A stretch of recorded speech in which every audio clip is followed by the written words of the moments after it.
Okay, first of all, I'm going to talk about, I had a nasty accident again. In Thailand 13 weeks ago. 3.5 years ago, I had an accident in a car. Somebody ran to the side of this SUV. I was a passenger and flipped it over a few times. Broke my clavicle, 2 ribs, and collarbone. And I was back to making love with my girlfriend 5 days later. So, you know, accidents can't keep me down and broken bones. However, this last one, I used to own 3 motorcycles when I was a kid. And then when somebody ran me off the road in Los Angeles on one of the freeways, I decided to get rid of them. When a truck purposely ran me off. So I went to Thailand this last time, worked a week in Bangkok, and then went to Jomtien to take a week vacation. And I rented a big Harley while I was there. I didn't have that Harley for 2 hours, 2.5 hours, and I was going on a business street, only about 18 miles an hour, 20 miles an hour maximum, and there was no intersection, no driveway, no crosswalk, and these 5 tourists jumped right out in the street in front of me. So it was either hit them and take a chance on killing 2 of them, because it was a pretty big bike, it's about 350 pounds or so, and spending my life in jail in Thailand, because when you hit somebody and kill somebody in Thailand, it doesn't matter who's at fault. So I decided to bury it to the pavement. So it buried it on my leg. So when I hit the pavement, of course, the asphalt pulled my rump back this way and damaged my my sciatica. And then the bike took my leg that way. So it popped it. I thought it was gone. I thought my leg was off and separated at the knee. It hurt so badly. And it took me a minute and about 15 seconds to get the guts to look down to see if my leg was still there. And it was still there. And the bike, you know, stopped about 3 feet from them. And they just stood there. And then they walked away. Oh, really? They just stood there in the road and walked away. Once, yeah. So, and this one Thai lady, probably about 36, 37 years old, she saw it. She came and stayed with me, and I stayed on the street for 20 minutes because the pain was so bad. I wasn't going to move, and everybody said, you know, it's called the ambulance. And I said, no, I'm not going to any hospital. So, at least not in that condition, because it took all of the skin off of here, all the way down, all the way back. I was in shorts and T-shirts, so it took all of the skin all the way up here too. So there was no way I was going to go to a hospital and have them put iodine on it and give me an injection to settle me down, because I was refusing everything. So it took me about 35 to 40 minutes to settle the pain down, where I got on a taxi, and there the taxis are just cut out pickup trucks with a frame on top and 2 metal benches on the side. So I took a taxi. I lied on the floor. The Thai lady took care of arranging, getting a couple Thai motorbike driver taxis to take my motorcycle back to the hotel with me, following the taxi, the other kind of taxi. So I got back to the hotel. I had lime juice and I had coconut cream and honey there, so I cleaned all the wounds. Of course, with the asphalt, you know, there were chunks of asphalt all over, so it was black, you know, all over. So took the lime juice and cleaned it, because lime juice, let me give you an example. You see this little piece right here? Yeah. That's a piece of the asphalt coming out. And that was 3 months ago. But when you put the lime juice on it, it surrounds it. If you don't do that, then your body uses phenomenal amounts of white blood cells, and then that's called an infection. It will keep pussing and blistering. But the lime juice stops all that. It will bring it to the skin eventually and just keep coming off in a slight scab.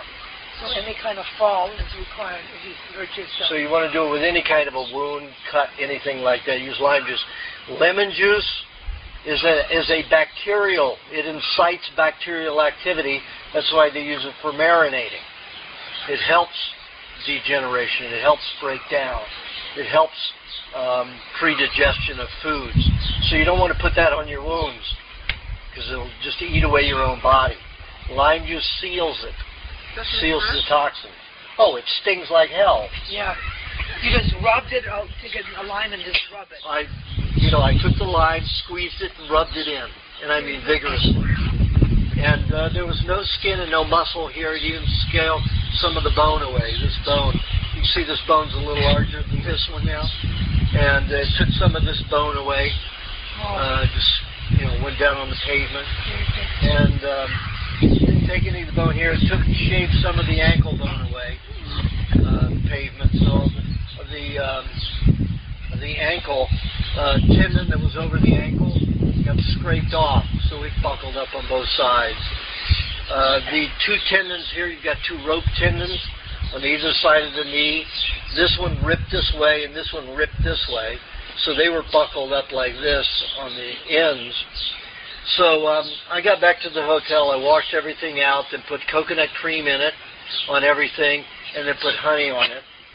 And then the leg looked so bad and was in so much pain that I thought that it was dislocated. So I said, well, call a taxi, let's go to the hospital. I want to have a reset. So they called the hospital and the ambulance came. 4 attendants.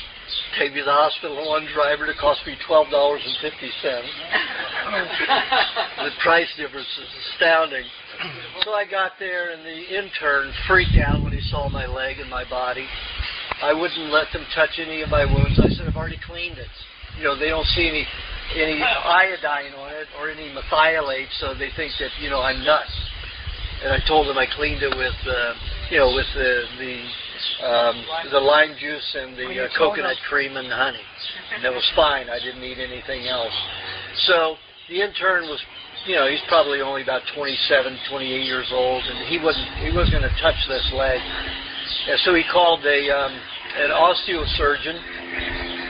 Osteosurgeon came, but he said the osteosurgeon is going to do anything without an X-ray. And I kind of figured that at that point, so I said, you get 2 X-rays, one shot this way, one shot that way, and that's it.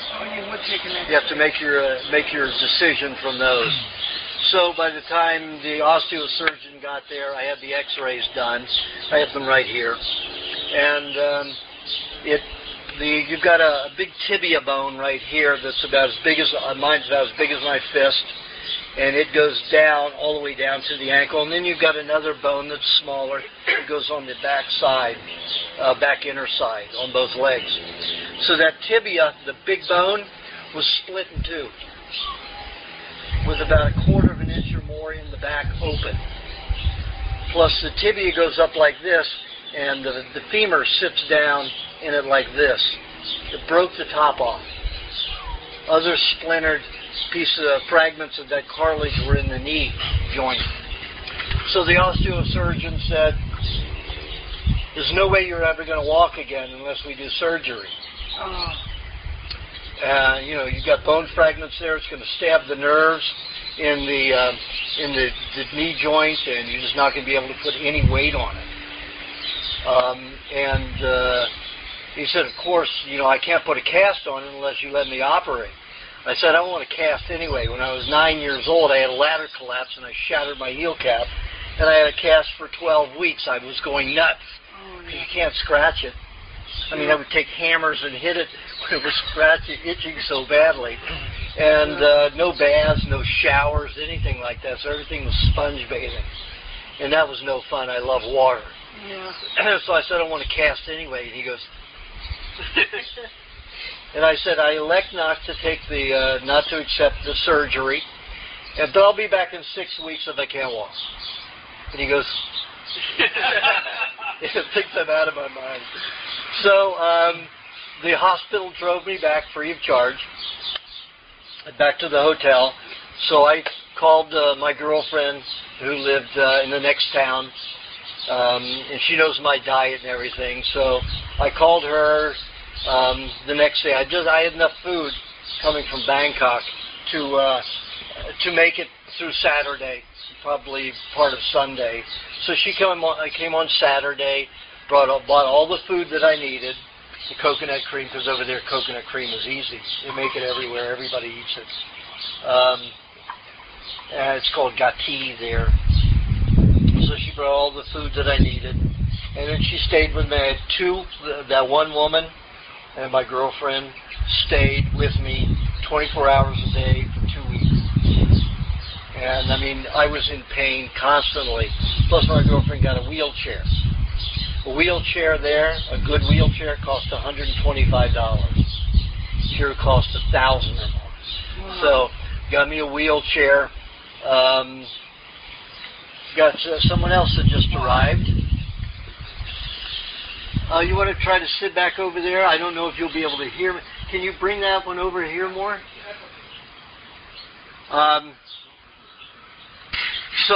They were taking cold coconut cream. We'd leave it in the refrigerator, and that's the only thing I would allow cold on the leg. I had some hot water bottles, and of course they went under and around the legs, different areas. The places where I had no muscle, the skin as well as the muscle was gone, here and here, and in here I put strips of thin strips of meat to seal that over. And I took gauze on all the areas where I put the honey and the coconut cream. I only used the lime juice for 2 days. And then after that, no more lime juice. Then after that was just coconut cream and honey. And then the gauze. And the gauze, I would soak in coconut cream, then take the raw butter and put a thin layer on that so the wounds would never dry. And if they never dry, they won't scar. And then you'll replace the tissue very quickly. So in exactly 2 weeks, all of the skin had completely replaced itself. Couldn't even see that any skin was gone from here. I do have some scars still left here, little bubbles of scars here. And here you can see there's a little bit of scar there. And here there's a little bit. You can see it's still red here and down on the ankle. You can see here, part of this bone and all that was gone, all this was gone. So that's the only scarring left. It probably goes away after a while. It will go, that'll go away. It'll probably take about a year and it will be gone. And you can see the knee is still larger than the other one. Well, and I can't straighten it all the way yet. But interesting thing that happened, within a few days, all of the muscle in this thigh disappeared. So I had this hanging flesh on this bone, this femur bone. And all of that went to make a cast. And the cast came from here down to the end of my toes. And you could hit it. It was like a hard cast inside under my skin. So the body formed its own cast. However, when I tried to lift my leg, it still hurt very badly here. The tendons grew back in 1 week, but the pain didn't. In fact, I don't think that I had much pain from the broken bone. What I had the pain was from those tendons that had ripped. And those tendons, this one still aches a little bit sometimes, when I awaken in the morning. Not when I walk, but when I awaken in the morning. So, I mean, the women were very nice. They slept on the one girl slept on the floor, they're pretty used to that there. And then my girlfriend, of course, slept in bed with me. But anytime I would moan, they'd be up and rubbing my leg, just very attentive. It was fabulous to see two people helping me, so nicely like that. But the pain was so excruciating that I spent a lot of the time in the bathtub. Because when I hit the pavement and bruised my sciatica swelled about this big. Because I went down with a 350-pound bike and hit the pavement. So it was pretty bad. So I could only sleep like this, with pillows under this, with hot water bottles on the side of it, towels draped over it. So this leg was up on towels, and I had to sleep on this side. Well, you can only sleep so long on one side of your body, so I'd have to get into the bathtub. So I'd have to get use the crutches to get to the wheelchair to get to the bathroom, the crutches to get from the door into the bathtub, and the ladies lifted my leg up into the bathtub as I sat on the edge of the bathtub. So that went on for about 2 weeks, and then I was okay. I was able to get around on crutches. Didn't have to use the wheelchair very much. But in that second week, I had some computer problems, and I still have to work. So, I work a few hours at a time on my computer. And I had some difficulties, computer difficulties, so I had to go to a computer store in that town, and wheeling me, and these two Thai ladies are telling everybody, because both of them had been in motorbike accidents and had huge scars, from where they had been in accidents. Mine much worse than theirs. Mine was all sealed over already, and barely noticeable after a week. And this one, it took 2 weeks, and this, it took 2 weeks. The one on the angle took 2 weeks. So we're going around telling everybody, lime juice, coconut cream, honey. They'd stop anybody because they couldn't believe that an old man, 60 years old, could heal that quickly from that bad of an accident.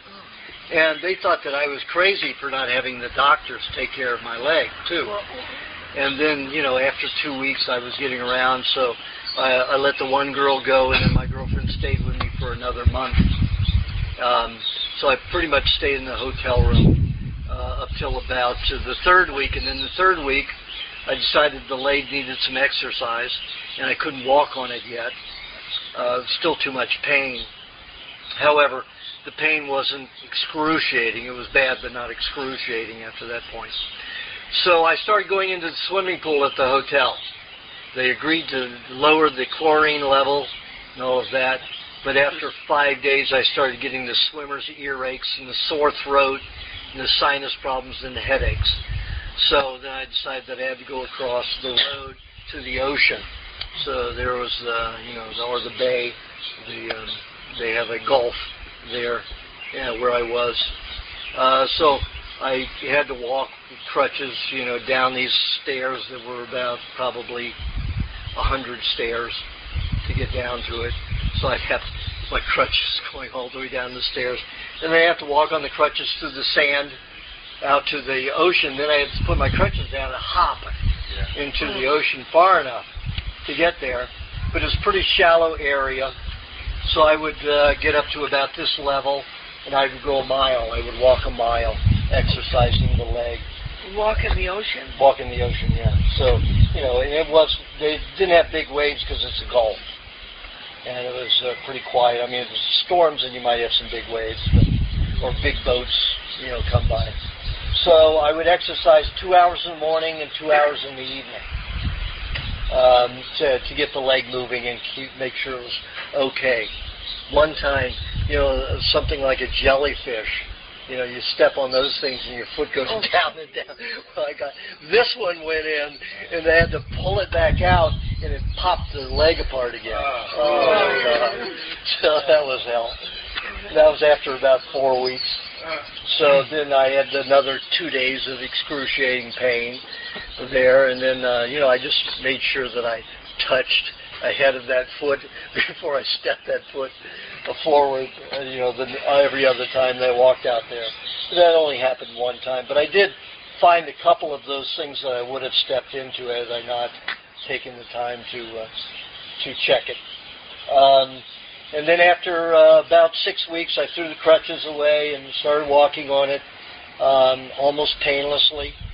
And then after 6.5 weeks, I got on a plane and came back. And it's 13 weeks as of last night. They said I'd never walk again without surgery. Oh. Now, what I did to change, to help the bone dissolve those fragments, I used 3/4 of a cup of pineapple, half a cup of coconut cream, and a half a cup of honey. Blended those together and put it in a cup of milk. And had that and had cheese. I would have about 8 ounces of cheese, which is, a slice of cheese about like this, like you get in a package of cheese. And I ate one of those a day, and about almost a liter what I called my pineapple gâteau mix, my pineapple coconut cream mix, pineapple coconut cream and honey and milk mix. So the minerals in the cheese will help restore minerals in my body quickly to handle this. I knew that all of that muscle had disappeared, and I just had flesh over because my body needed all the nutrients to make that cast on its own. But within 2 weeks after the cast had been made, which was by the end of the first week, then 2 weeks after that, on the third week, the cast started disappearing from the foot and in this area and in this area. It's still here. This is still pretty much hardened cast right here. If you feel this, you can feel softness around. If you feel this, you see it's still hard like a cast around there. The whole leg was like that. So this is the only area where it's still slightly cast, even though, and I can still move it. It's amazing how the body covers helps you. If you know what to eat, the body is extraordinary. Yeah. You know what to do. So the pineapple helps bone rebuild. Also, the pineapple with the coconut cream helps dissolve bone tissue if your body needs to do it. It can use it for either way. So that's how I did it so quickly.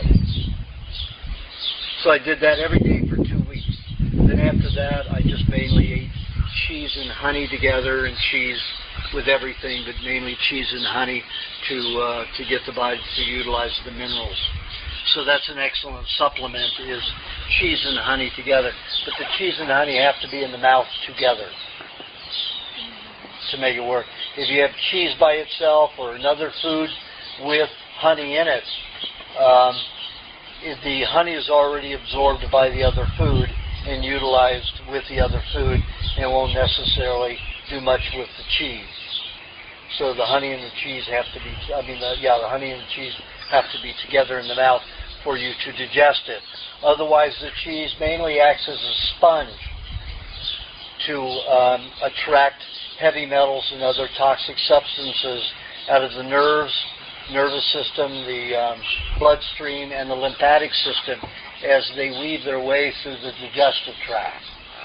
So that the cheese will just start absorbing all those poisons, so to leave the minerals from your food to be able to feed your cells. Because many people are mineral deficient, extremely mineral deficient.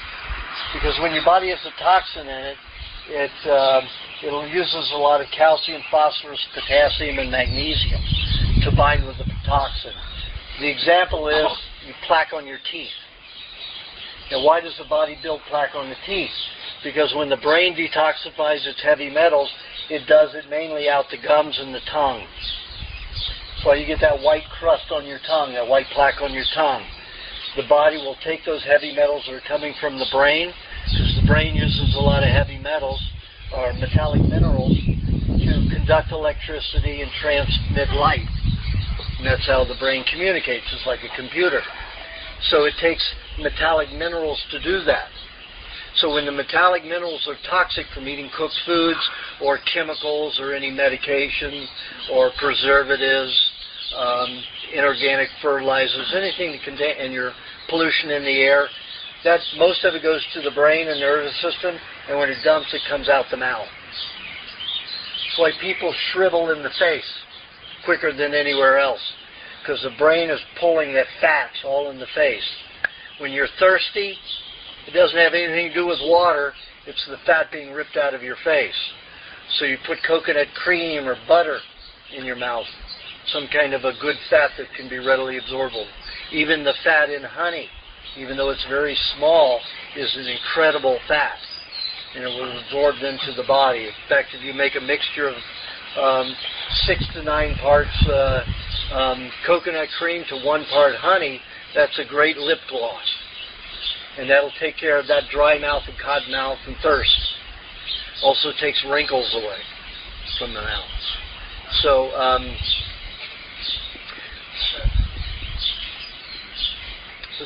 the minerals will, the calcium, the magnesium, potassium, and phosphorus will bind with those heavy metals as they're coming through the gums to try to protect your dentine So that's what plaque is. It's a protective coating of all those minerals.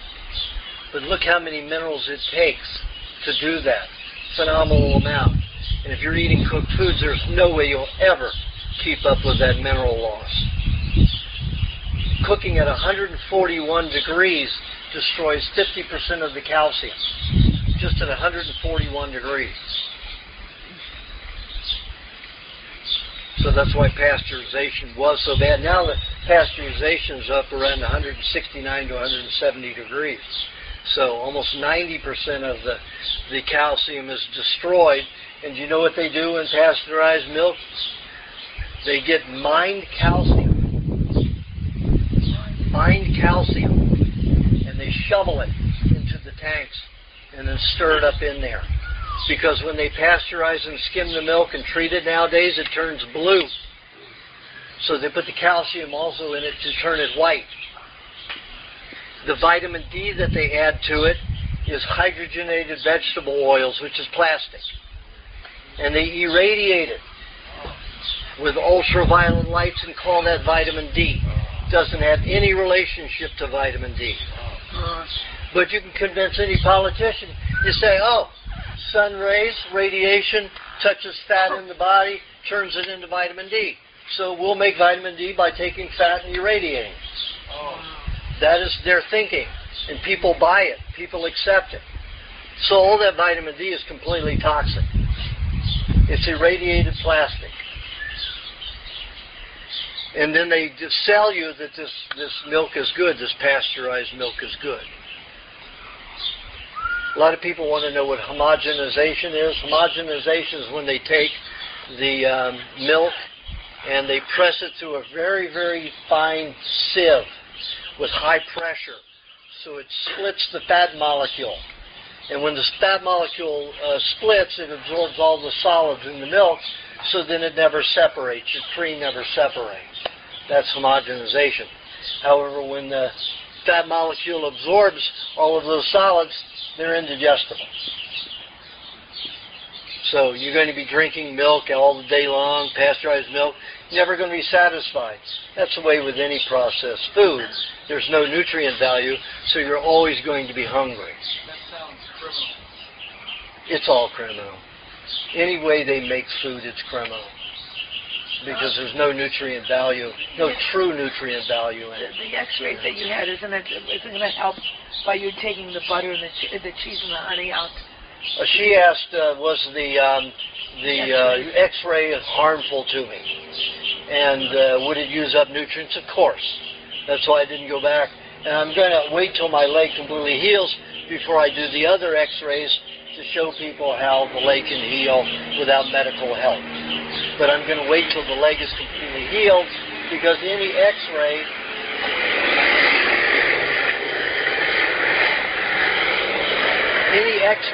slows healing. That's why I didn't want to have the X-rays. But the leg was in such bad shape, and I mean, it looked terrible, knotted here, and it looked like the leg had been completely twisted and broken. So that's why I had the X-rays, because I wanted it put back in place, but it was in place. It was just fragmented. So what do you do to get rid of that X-ray poison? I ate the avocado and orange together. Oh, that's right. To get rid of the radiation. So I didn't do that until after 2 weeks of eating the pineapple mixture. When I stopped eating the pineapple mixture, I started eating the avocado and orange together to get rid of the radiation. But I'm sure it slowed it down a bit, the healing process.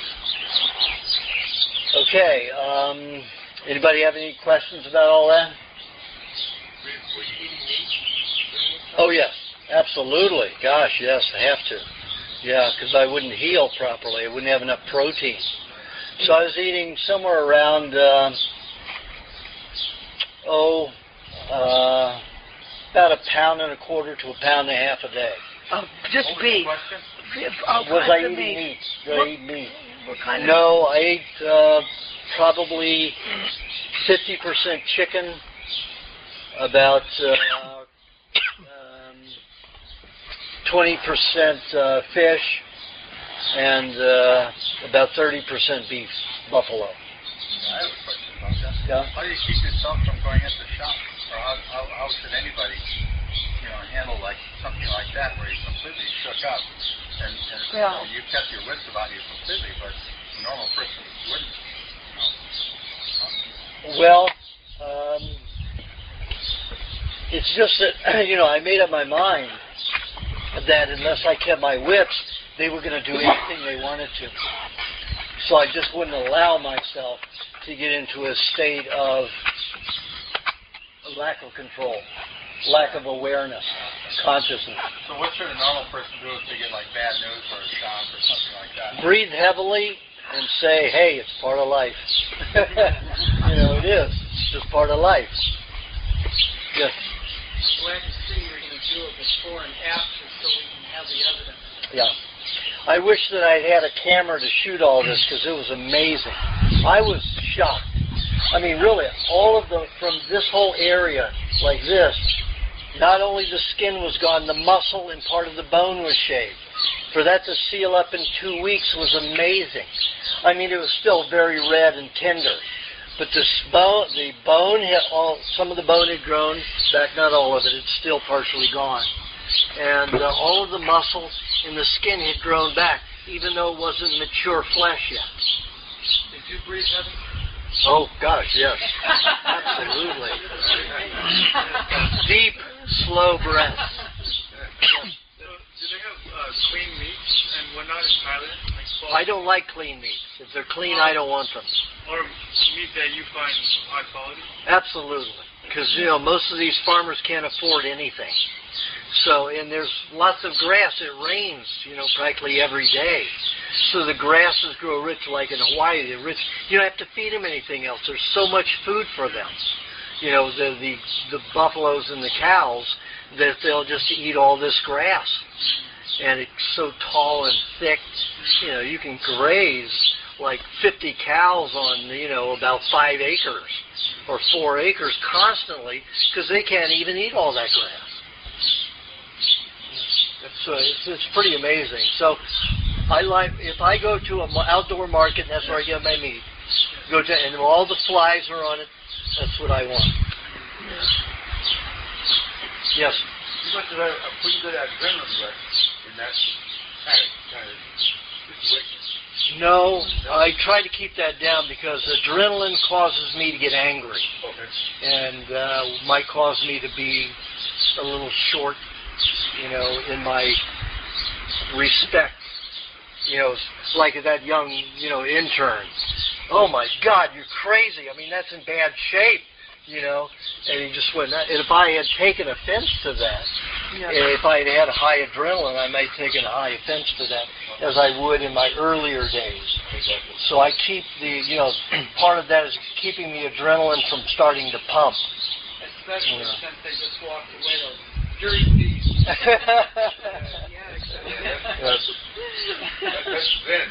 Yeah. I just said, these are sad people, they can just jump out in the street like that and then stand there and I'm coming at them and, I hit. If they had jumped out of the way, it would have been different. But they just froze like a deer, with lights in their eyes. So They didn't even look, they just jumped. They didn't even look, they just jumped right into the street. As if they were the only people on the... Of course, I was slightly on the left side of the road because I wanted to allow cars to go past me. So they weren't paying attention to this inside of the road. Regarding the cheese and honey, whenever you eat it, they should both be in the mouth together. Yes. Snack, what have you. Yep. Very good. If you want to absorb the honey, as you want to absorb the minerals and the fats in it, and the proteins. If you don't, if you want it to be a sponge and a magnet for toxins, you don't eat it with honey. You just eat it alone. But that doesn't mean you can't eat it with a meal. It'll still act like that with a meal. Honey is the only thing that will convert that cheese into something that digests. We're talking about raw cheese here. Pasteurized cheese is already fractionated. You're going to absorb those minerals even though they're cauterized, and they're going to do some damage in your system. For the first time, I had a patient who had a tumor that had very little chemical in it. He had a lot of DMSO in it because he used to take that DMSO chemical, and it's, you know, sold as something really good. So he had DMSO in it, plus it had tons of magnesium, phosphorus, and potassium, off the charts in those minerals, but very low on calcium comparatively. And he had taken supplements galore, mineral supplements. Of course, these were cauterized minerals, so his body couldn't use them. So he created this huge tumor. And when it was finally removed, and I had it analyzed, those were the results of it. First tumor that I'd had analyzed that didn't have some kind of heavy industrial compound in it, some chemical, you know, or heavy metal. And it had no heavy metals. It had all the light metals, and way too many of them. Why was he taking DMSO? Pardon? Why was he taking DMSO in the first place? I think he was warding off arthritis or rheumatism, something like that. So, and that was like 10 years ago, 15 years ago. He's all right now? Pardon? He's okay now? Yeah, he's okay. Yeah. Okay, we're going to go around. Do you have a question, Barbara? Yes, I do. I'm honored to be the first one. I know I'll get my question in. Okay. My question is, have you ever heard of probiotics, meaning live organisms that can be ingested? And do you know anything about it, and what do you think of it? Well, it depends. Most of your she asked what probiotics are and are they any good. And there are different forms of probiotics. There are some companies that sell you worm casings. That's worm shit. And they sell that as a probiotic. And it is. Fecal matter is highly digested matter that is easily absorbed and utilized in the body. You have to understand that we've had a lot of chemicals, we've had processed foods, so all of our natural bacteria and the bacteria of the bacteria, which are infinitely finite and macro, are all gone because of soda pop and beer and alcohol and all the chemicals that are in everything, preservatives. So we have very little natural environment in our intestines. So eating worm casings is a good thing. Eating fecal matter from a healthy creature is a good thing. Observed it many times. Getting trichinosis, if you look at the work of Dr. Weinstock, Joel Weinstock of Iowa University, found that giving the whipworm, the trichinosis, to his patients who suffered inflammatory bowel syndrome, cases from 10 to 32 years, then the 6 of his first patients that he gave it to, 5 of them that were asymptomatic in 6 days after getting the trichinosis. And we've all been told, trichinosis, trichinosis. Whoever gives us that information wants you to be harmed. Because trichinosis exists in the human digestive tract naturally and the pig's digestive tract. And Weinstock found this because he found that the pigs at Iowa University were all sick. And he found the only chemical difference in their intestines were that the pigs in the wild at the farm had trichinosis and the pigs at the university didn't. So he took the trichinosis and gave it to the pigs at the university, and they got well in 2 days. 2 days. So he got permission from the FDA to give it to 6 of his patients. But they told him the only way you can do that is if your patients have suffered for 10 years or longer. First time I heard about that law. No MD can give you any alternative unless you've suffered 10 years without recovery from the medical system. That means that the law has condemned you 10 years in the medical profession. in years in the medical profession. So, don't go to a doctor. He is committed to treating you with chemicals. He can treat you with chemicals and alternatives at the same time, but he still has to use his own medical therapy, or else he's out of a job. Is that federal law? It's a federal law, and all stated laws that all states adopted it. You know what it's called? Don't remember. I forgot what was I going with that. Oh, the probiotics. So the probiotics add all of that, those kind of infinite bacteria back to the body. Some people eat worms.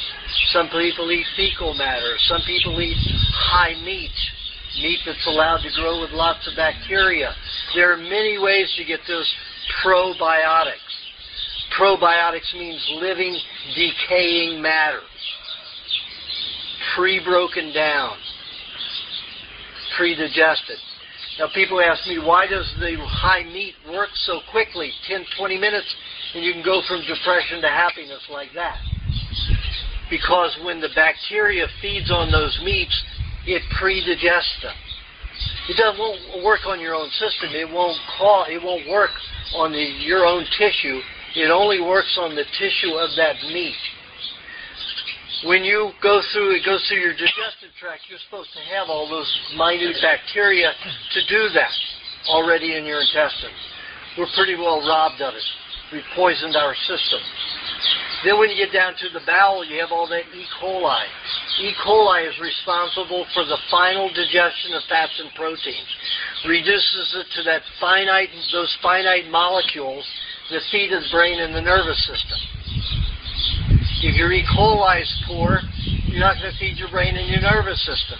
When you make high meat, the bacteria that naturally grows in it and starts pre-digesting it breaks it down to those finite molecules already.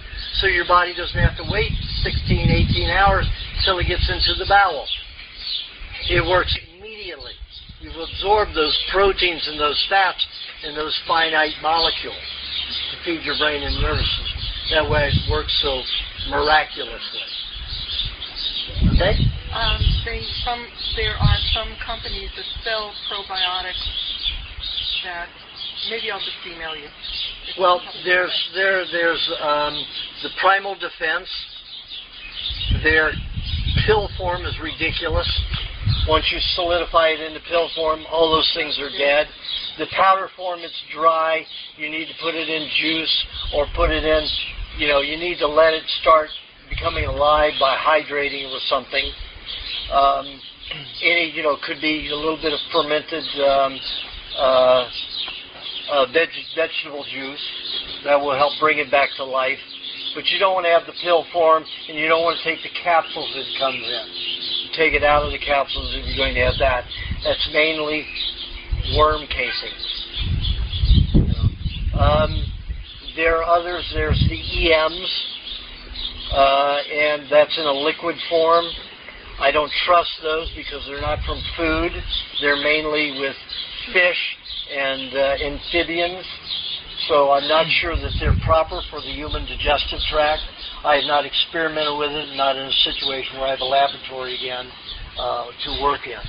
So I won't be doing any on that until I set up the laboratory in the clinic in Thailand. When will that be? About 3-4 years. Oh, you bought the before place? It's completed. You bought the property already?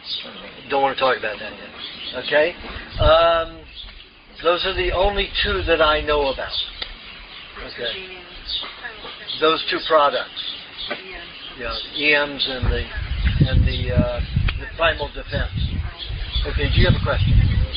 Regenerate the way bone can? She asked, can teeth regenerate the way bone can? No. Not in my experience. I've only found it happen with 2 people. They were under 25. One had a huge cavity, and he didn't have it filled, and within 6 months of starting to drink raw milk, it filled in. The whole tooth, the tubule filled in, and then the dentine grew back.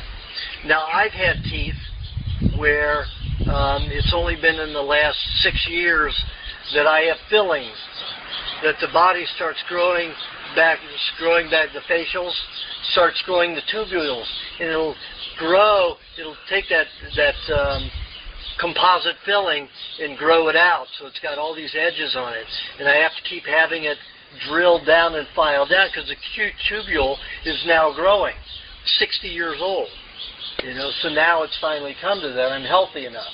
And you can go back if you're on the diet long enough. If you're on the diet long enough, it's probably very possible. Even depends upon how severe the damage is that you sustain. And my teeth are a mess from chemo and radiation.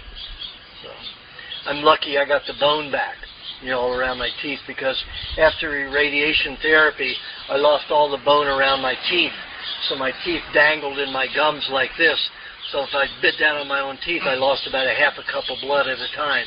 Couldn't stop the bleeding.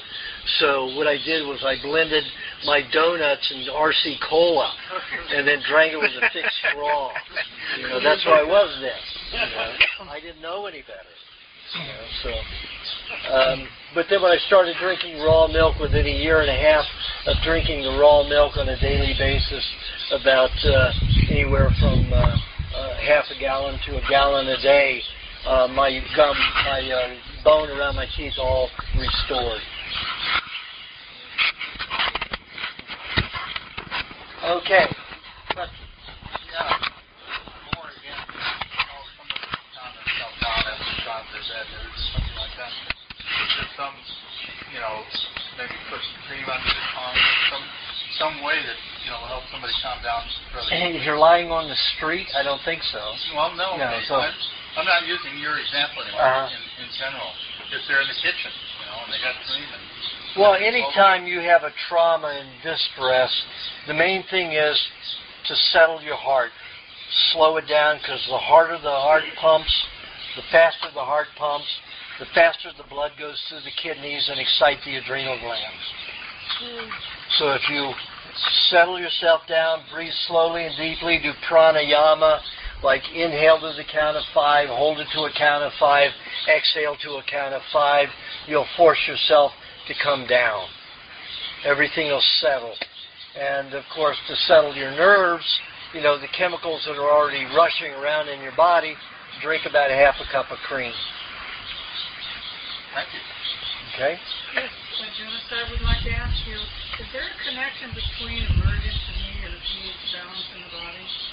The what in the pH?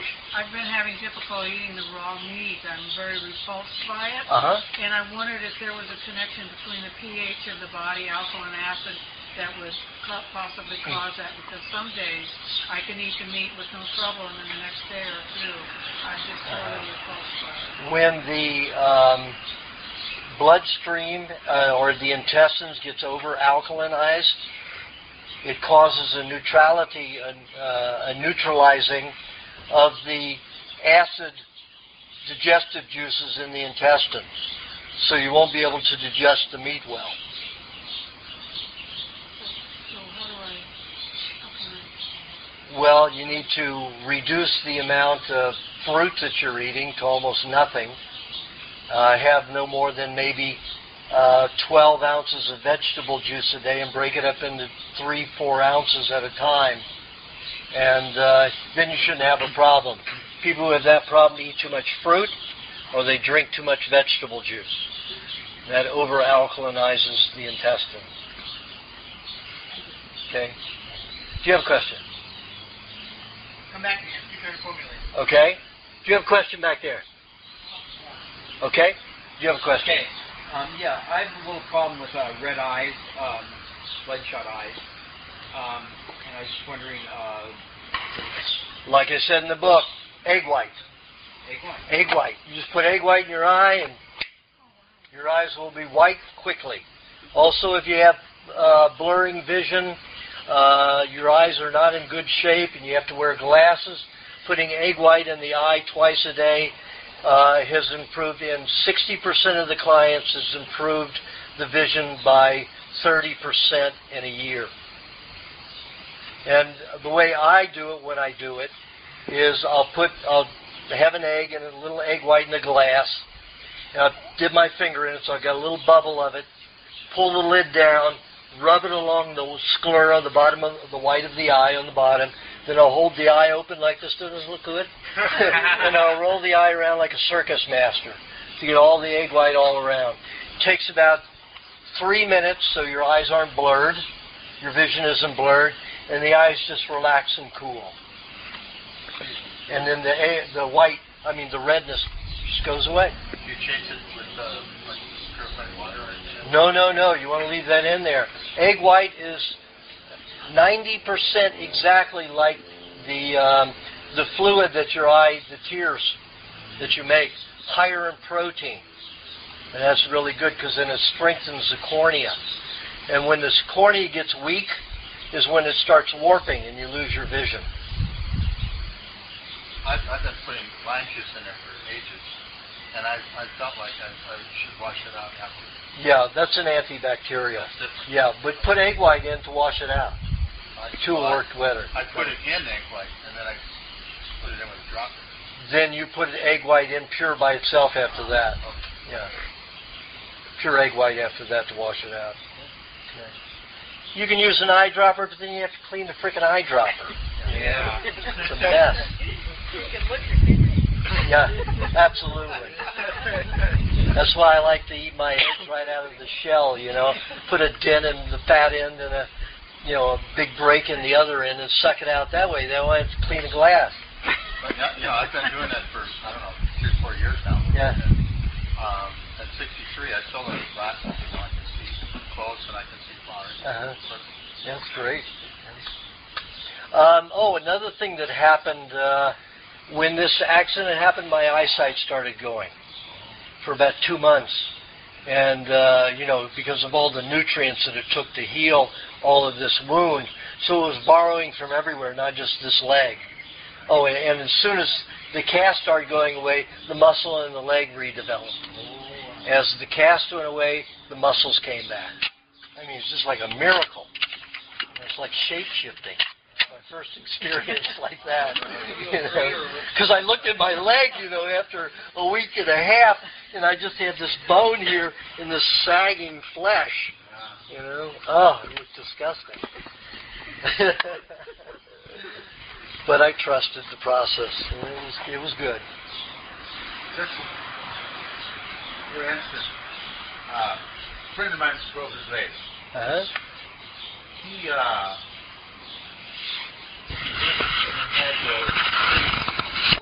they tried to put it back together with all this stuff, all the tools and everything, and they never heal. Yeah, that's a problem with some people. They just do not heal because they don't eat good diet. Exactly. I was going to ask. That was my next question. That could be. But it took me 3 months of eating properly to catch up on all the loss. Okay. 3 months.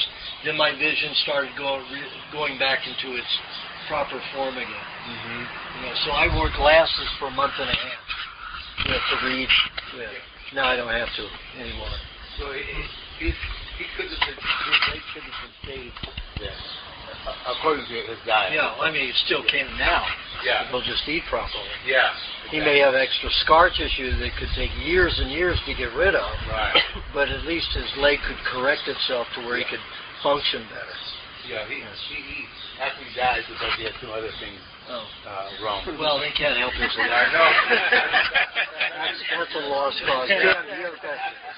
Yeah, I find that What was that? when I try to get into the weight loss phase, Uh-huh. I go like carb crazy, like partway through the day, and I'm like, and I just have trouble in that transition. Okay, you're talking about my weight loss program from the book? Yeah. Okay, well, some people have a hard time with that one. So I've come up with another one. It takes weight off a little too fast, so you need to slow it down if it's coming off too fast. Don't take advantage. I like people to be fat, because the fat protects your cells. If you don't have fat in there, all the poisons you breathe and take in your body, they'll go into your live cells and damage your cells. And that's where disease develops. That's where fibromyalgia, pain everywhere, fatigue sets in. When your cells are damaged, you've got a problem. If you have lots of fat on your body, you're protected. So there's my type of lady right there. Perfect. A healthy lady. So she is protected. She is healthier. And you've heard of that, fat and happy. No, it's fat, dumb, and happy. No, fat, aware, and happy. You could be somehow too fat and not... Yes. You could be somehow too fat, Well, sometimes you can be too fat. I mean, but not. It depends on where it all stores. If it's even like it is on her, it's perfect. Okay. On Jan, it's quite a bit in this area. She needs to take some of that fat that's a little too toxic, get rid of it, and put back on some better fat. So a different weight loss method that's a little bit faster and usually easier for those people who can't. My weight loss in the book is designed to be slow. This one's quicker for those people who have trouble staying on a weight loss for long because of all the cravings and the craziness goes on. So the first thing in the morning, you have a vegetable juice, about 8 ounces, no more. And in the vegetable juice, you have an egg in it. You whip an egg in it. Not blend an egg in it, but whip an egg in it. Then every 30 minutes to 45 minutes, you eat a raw egg, Rocky style, or the way I do, suck it out of the shell. Every 30 minutes? Every 30 to 45 minutes. So that means anywhere from 24 to 30 eggs a day, providing you're sleeping about 6 hours a night. It's not easy to sleep as much as long when you're on a weight loss. So you may get 6 hours in. And then before you go to bed, now if you start getting weak, you need to throw about a cup of meat somewhere around 6 o'clock in the evening. Then a cup of milk right before you go to bed, and a cup of milk during the night. You said something. And you do that diet, and you'll take the weight off pretty quickly. Cup of milk in the middle of the night, you said? 1 cup of milk in the middle of the night, cup of milk before you go to sleep. Now the cup of milk, now the eggs, they're digested in 16 to 23 minutes. So it doesn't even get through the digestive tract. So the digestive tract is all left alone. So the only way it gets its food is from the lymph system delivering, or the blood delivering the nutrients to the intestines. So they don't have to work. They can be healed. With the body, because there's no time and no stress and no activity by digesting the egg, or very little, the body starts eating up the fats in the body quickly.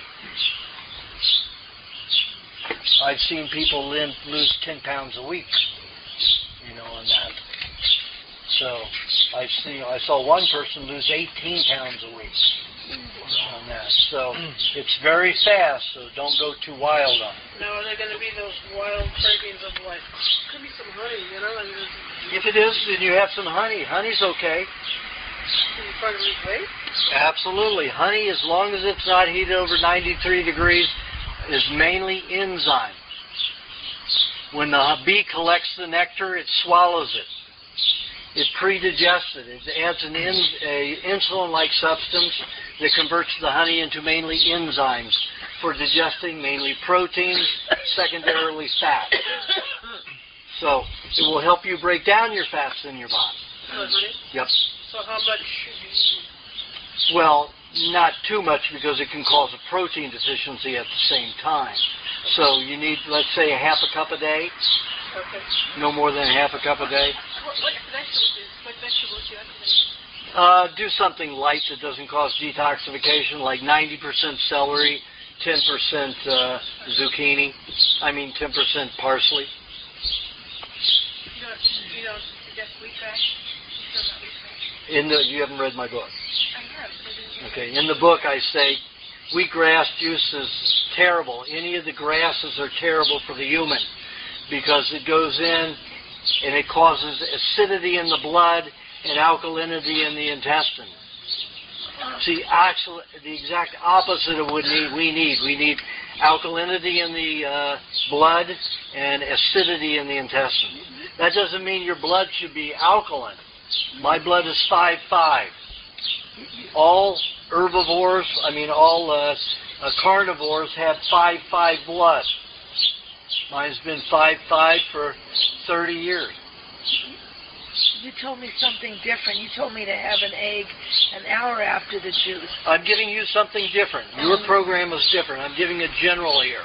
Oh. Okay? A question. So when you burn all this fat, you got to worry about the toxins in the fat. Will that go out also on the weight loss? In the weight loss, all the cholesterols in the eggs will take that out of the body. You don't have to worry about detox. Correct. And no detox. Yeah, no detox juice.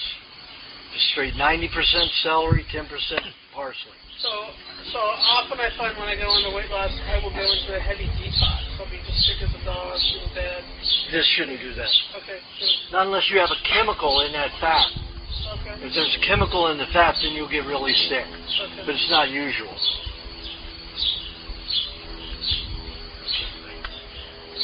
Okay. Do you have a question? No? John. How do you? I'm tired. I've been tired for 2.5 years. So You're a tired person. yes, I am. You're too skinny. I don't think I digest very well. There's a time when I ate so much that in the night it would come up in my mouth. I was so fat I couldn't eat anymore. Right.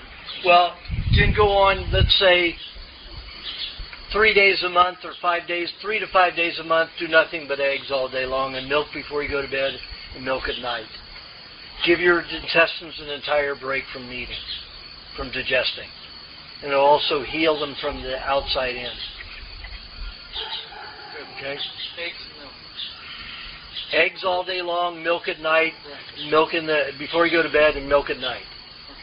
The milk has the cream in it to relax the nervous system. Because when you're detoxing heavily like that, and your time's not spent on digestion, your whole body has all this extra activity, and it can cause the nervous system to get a little wired. What's that melatonin? Do you think that's helpful? You mean supplemental melatonin? Yeah, Very. take it. All of them are chemicals. There is no such thing as a natural supplement. It has to be heat or solvent extracted. Always. No other way about it. If you want a substance like that, you've taken it into a rock form again. Feed it to your plant. Take those supplements and feed it to a plant that you're going to eat from. You're going to juice the plant, juice the leaves. Then you're going to get a phenomenal amount that you'll be able to utilize and won't cause a collection of toxicity in your body. Even like standard process or whatnot? Even standard process. It's all bullshit. You know, they say, well, we told the laboratory, but the laboratory is going to make the product.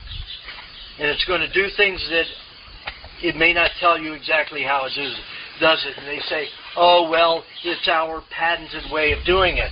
But let me tell you, I've been in all those laboratories, and every one of them uses chemical. And usually benzene, a derivative of benzene, is universally used in all laboratories to extract nutrients. And you have to understand that they want those finite nutrients, and there are very little of them in a food. Where are they going to get it all? They're going to process all this food and have all this waste product? Not going to happen. Just like vitamin E. 99.9% of vitamin E comes from Fuji and Kodak. It's not even a vitamin E truly.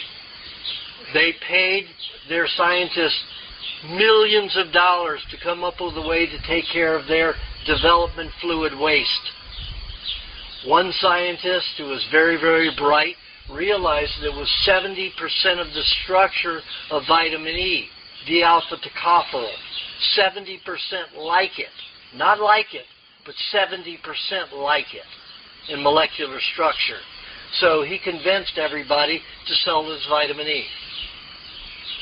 So when you get a natural vitamin E supplement, let's say you've got 100 units of vitamin E in that capsule, 5% of it's going to be from soy or corn. The other 95% is going to be from Kodak and Fuji, which is a toxic solvent. Saves them hundreds of $millions a year in storing that chemical. So they just combine it with oil and call it vitamin D. So no supplements are safe and good. They will poison you and give you highs. They will contaminate you and cause adrenaline rushes and make you feel like you're good. But so does cocaine. That doesn't mean it's healthy. It'll get rid of symptoms, but that doesn't mean you're getting better. That doesn't mean you're getting well. That doesn't mean you're getting rid of your disease. Sometimes it will stop the disease because the body has to use all of its nutrients just to handle the poison. If you want a short life, hell, it's the way to go for some people. And that's okay. I have no judgment about it. But if you want to have a chance on longevity without disease, it's not the way to go. Okay, do you have a question? Yes. Almost 6 months ago, I contracted shingles. And it really left a lot of nerve damage. It landed in my hand. And this part of my body, but it was really my hand. And it left musculature damage and nerve damage with a lot of pain that I still have. And I read that to use to eat cucumbers and the coconut cream. But how much of the coconut cream per day? Well, coconut cream is very detoxifying, so I usually say no more than 5 ounces a day for somebody your size. More than 5 ounces? No more than 5 ounces a day. Okay. For someone your size. Will that regenerate the nerve? That doesn't regenerate. See, anytime you have shingles, it's from penicillin or antibiotics. And the molds grow perpetually in some people, and a lot of people. So and that comes, and it stores in the joints a lot. Penicillin will usually come out as a black mold. Can cause a black mold on the hands. You see it in people's nails, on their feet. You see black areas in their feet. It's all penicillin discharge and mold. That's the excrement from the penicillin. Tetracycline is a little different. It sounds like you had tetracycline or Cipro or something like that that caused your nerve damage. Not a great deal, but I'm probably having. See, in some people it grows, you can't stop it. It grows and multiplies like crazy. Coconut cream and cucumbers.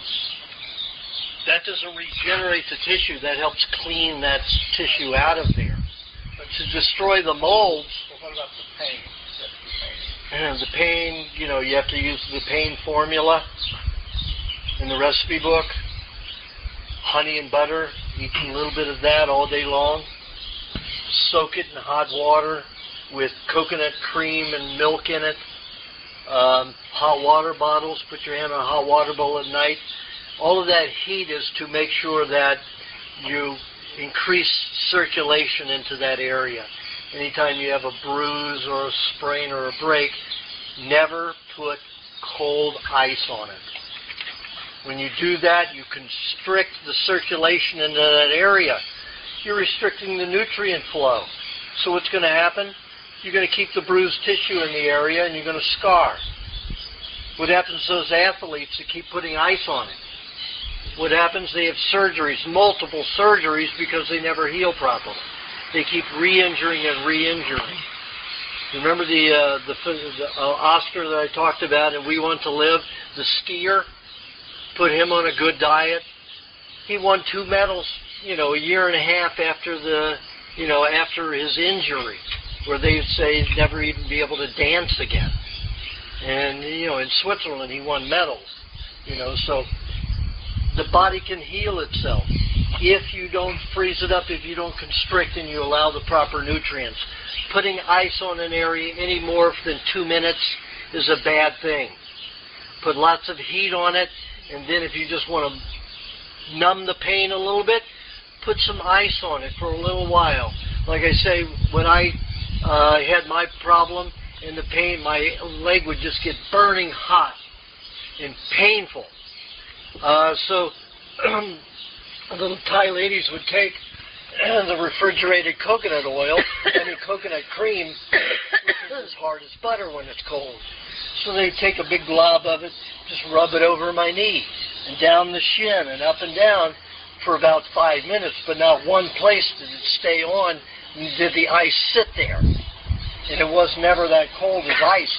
It was down to about 50, maybe 48 degrees, 45 degrees is all it was. And that was enough to numb the pain, but not enough to cause a restriction of circulation of nutrients into the area. That you do not want to do, because you will scar and you will not heal properly. So lots of heat in hot water will help you perspire the toxins that remain that have caused the nerve damage from the fungus waste. Okay? Lots of heat.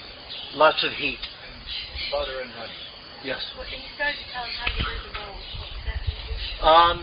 How to get rid of the mold is I wrote an article. It's in the newsletter this week. So just pick it up on the newsletter. Pardon? Swollen ankles? It depends on what the swollen ankles are from. I have lupus. Lupus? You don't have bad lupus. I don't know what kind of lupus is. Let me tell you, people who have bad lupus is a deterioration of the connective tissue. People who have lupus advanced, they can't even pick up a pencil without severe pain. I was in the hospital almost dying with a kidney problem. So you got it reversed? You reversed it on your own, because the medical profession doesn't know what to do with it. I got my ankles damaged, the whole story. But right now what I have, I feel good, fine. I don't take any medication now. My ankles are swollen, and I don't know why. Well, just put those in hot water to make sure you keep perspiring out the toxins from the ankle. That's about all you can do. But that's good. But put some coconut cream in that water. But let's say you have a gallon and a half of hot water. Immerse your foot in that and have about 4 tablespoons of coconut cream in it with some sea salt and about a quarter cup of milk, raw milk, and that'll help. Okay, do you have a question, Louis? Yes. Regarding pre-digested milk, of course, one way to pre-digest it is to turn it into kefir on the shelf. How about if the milk becomes old and sour in the bottle? When does it become pre-digested? As soon as it sours, it's already into pre-digestion. Well, you say separate. So I see. So if you leave it in the bottle and it turns sour, it's pre-digested, and you don't have to warm it if you don't want to. No, that is your certain parts of it are pre-digesting, but not the whole thing. You have to leave it out for that to occur, unless you have a kefir grain or yogurt grain in it. Then it will still work. There are certain elements that in the refrigeration won't pre-digest. Okay, so casein is one of them. Casein is one of them. I see. It's one of the proteins in milk. So it's always best to leave it out for at least 5 hours? Yes. Okay. And if you want to drink cold milk, not a good idea because it contracts the stomach. Right. You don't secrete hydrochloric acid. The milk moves into the duodenum undigested. Casein and lactate will get into the blood along with a lot of undigested milk solids. So drinking cold milk is not a good thing unless you're just having about 2 ounces at a time and you're on a hot day. It's gonna warm that a little bit. But if you drink a half a cup, or a whole cup, it's going to get into the duodenum undigested. That's fine. That's fine. You leave out the milk 2 days and it's fine. But most people gulp their milk cold to get that cold sensation to cool themselves. And the other way, if you want to drink a cold dairy product, cream is fine because it doesn't make any difference. The hydrochloric acid doesn't do anything with the fat. That's all in the duodenum already because that's where the body shoots bile into the fat, is in the duodenum. So you don't have to worry about eating cream cold, that's fine. If you want to drink a cold liquid milk product, then you make a liquid kefir, a fluid kefir. And you just do that by putting like 2 tablespoons of honey into a quart of milk, or 4 tablespoons into a half a quart in a glass jar. What I do is I'll take about 6 ounces of milk and blend it with 2 to 4 tablespoons, depending if I'm making a quart of milk kefir or a half a gallon of kefir. I'll blend that in the milk, because if you put the honey in cold milk or even room temperature milk, it's going to take many, many hours to dissolve. Sometimes 12, 13 hours, 14, 15 hours. Depends upon how warm your house is. So if you blend it, it's already pre-mixed, and then you pour it in and then shake it up in the rest of the milk. Put that in a warm cupboard or a warmer place in your house, like in an upper cupboard. And in 24 hours, you'll have kefir. You can put that in the refrigerator and drink that cold because it's already pre-digested. What if you eat cold meat? Can you drink the warm milk on top, or do you have to wait? You should wait. How long? Yeah, probably 20, 30 minutes. That long? Yeah. Okay. About how much normal temperature milk should I drink a day? Any barometer? Well, that's up to you. I drink 2 quarts a day. In the summertime, maybe a quart, a little over a quart in the winter. But I don't use heat except when patients come. Okay. My house is freezing cold, so I just bundle up. Because I'm in the mountains of Malibu near the coastline, so it gets pretty cold up there. Even hails and snows up there. It doesn't stick very long, but still gets cold up there. Do you have a question? Well, I guess I have the problem of not being able to gain weight. I can lose 15 pounds or 12 pounds in 2 weeks, and then it'll take 7 years to get it back. I'm still not at my regular weight, and I eat more than anyone ever. Well, that just says it's an indication you're not digesting well. So take 2 days and eat lots of eggs. Eat like 40 eggs a day for 2 days. And then when you have eat the regular diet in my recipe book, the one where there's just 2 meat meals a day, and you make that moisturizing formula. It's called the moisturizing lubrication formula. For women, it's moisturizing. For men, it's lubrication. Okay. Make 2 of those. Make a double batch, and have a third of it after each meat meal and a third during the night. You will gain weight, I promise. Okay? Do you have a question? Last time, I think last year we talked about the yeast and candida, and so since then I noticed my body feels really good, but the urethra seems to still flare up. And I also noticed when I have honey and I do drink cream, I notice it starts flaring up again. So I was wondering what to do about the flaring up part, because I noticed it really hurts when it flares up. Well, when you have that combination, put a tablespoon of lime juice in it. Lime. Because remember, the process, the urethra is the last tract of the urinary tract. So it's going to be the last place to defend itself against any of those high yeasts, those fungus that you have in the body. She was a vegetarian for a very, very, very long time, full of all these sugars that fungus feed on very easily. So when you get down to the end of the urinary tract or any part of the body, it's going to receive fewer nutrients. And lime juice will help destroy fungus.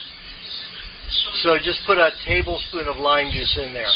In the formula that I've given in the newsletter, it's about a less dangerous way of doing it and of using lime juice on a weekly basis. So go with that if you want to destroy. If you've ever had antibiotics in your life, you want to do that one day a week. Okay? That formula on the newsletter for destroying fungus. I'll help you get on the newsletter. Okay, I just wanted to get clarity. So add a tablespoon of lime juice with the cream and honey? Yes, you put the lime juice, mix it into cream and honey. And also, I need to understand one thing about douching. Douching, yes.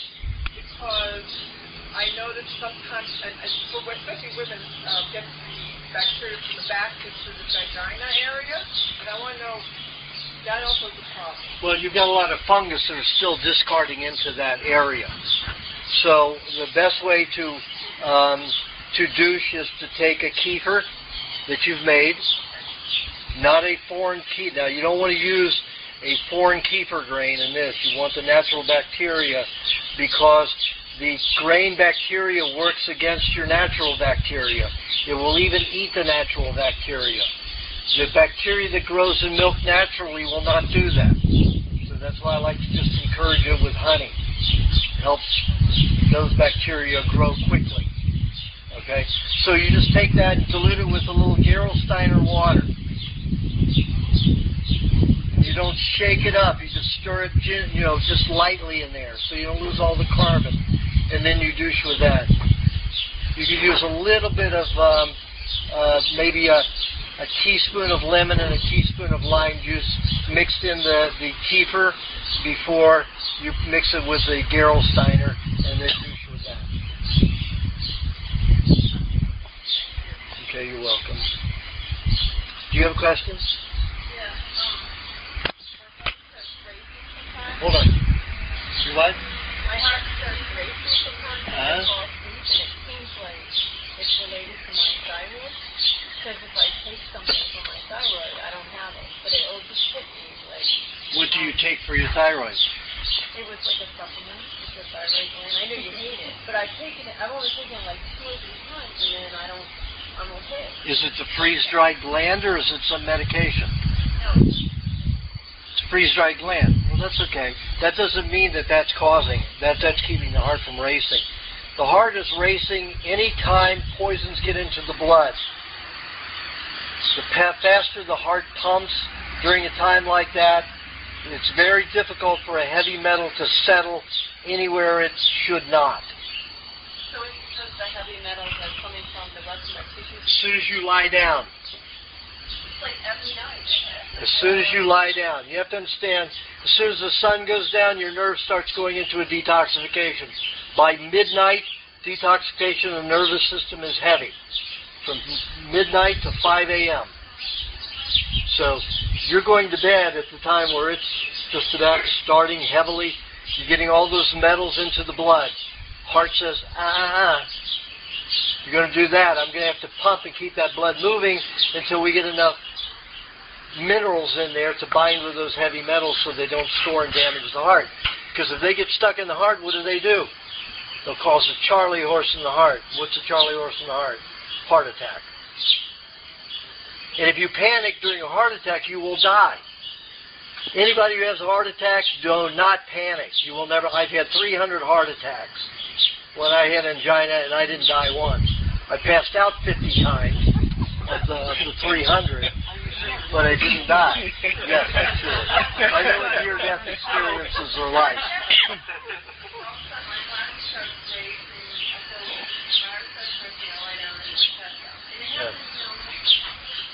Yes. You've got some heavy metal stuck in your heart muscles. I feel it too. You've got that strychnine or whatever it was arsenic stored in your heart muscle. What you might want to do. It actually been like that for 2 years. The heart, actually, you can feel it. Yeah. Come like you can see it. What you might want to do is eat a lot of cheese before you go to bed. Make sure you have lots of minerals. About maybe an hour and a half before you go to bed, lots of cheese and honey. Okay? Abraham, do you have a question? No? Behind Abraham. You with the red hair. Do you have a question? She's just a neurologist. She asked me if when you recommend for any kind of obsessive compulsive condition. You're talking about obsessive compulsive in physical activity or mental? Both. Lots of milk and lots of raw cream. Settle the body down.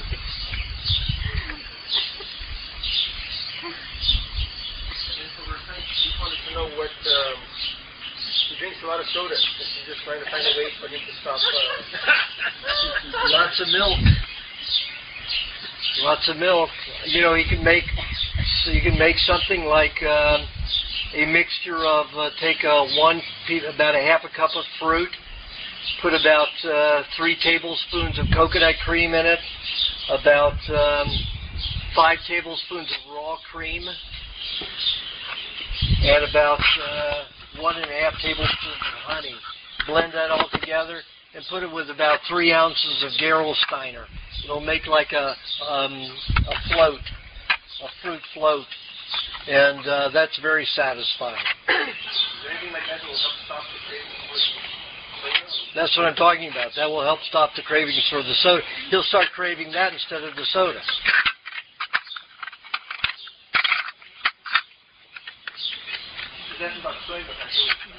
Soy milk is poison. Soy milk is highly chemically processed with benzene byproducts. So it's all chemical. And when they do that, soy has a lot of IgG, which is a steroid in the brain, high in the brain, and it causes brain tumors in laboratory animals. And I mean 36% of laboratory animals got brain tumors living on soy. Soy processed for humans' consumption. How do you get that soy out of your body? Not easy. Not easy. You just have to stay on a good diet for a long time and make sure you're eating enough cheese, have enough minerals to bind with it, eating enough coconut cream every day. Okay. Do you have a question? Yes, I'm here because my friend has a intestinal tumor operation and he is on the 4th chemotherapy session. So I read in your book you're suggesting a lot of foods that can help.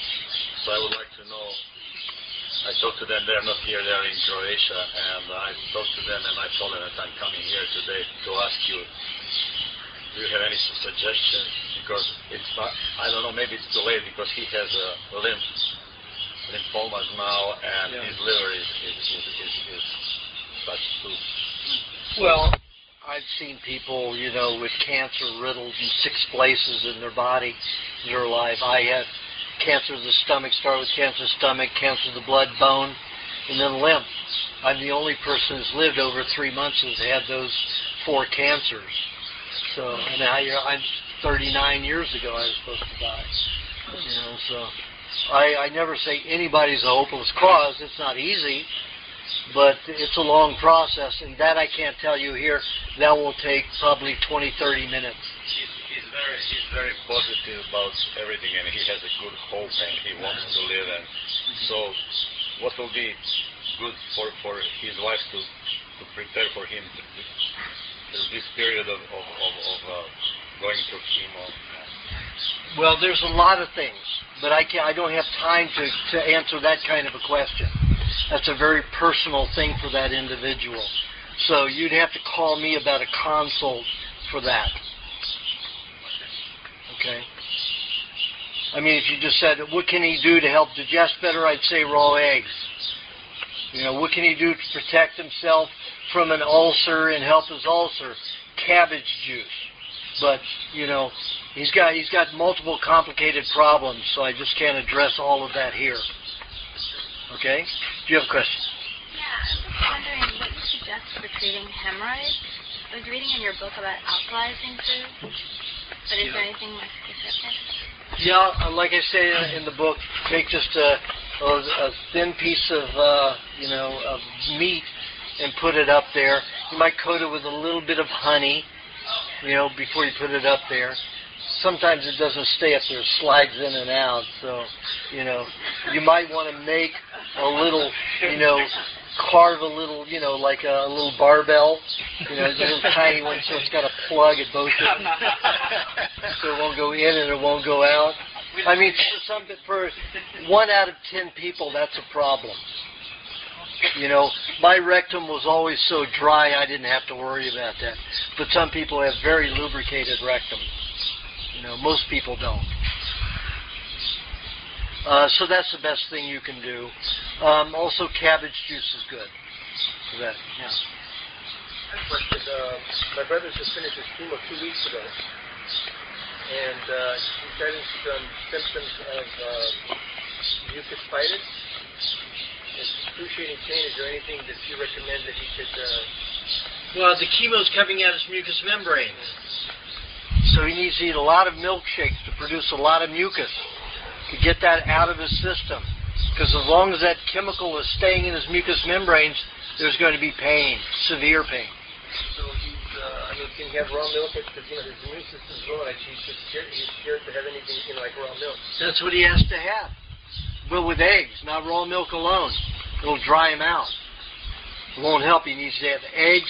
He needs to have ice cream is what he needs to have. Raw ice cream formula, not frozen. So half and half, milk and cream, honey, and eggs. So it should be 1/3 cream, 1/3 milk, 1/3 eggs.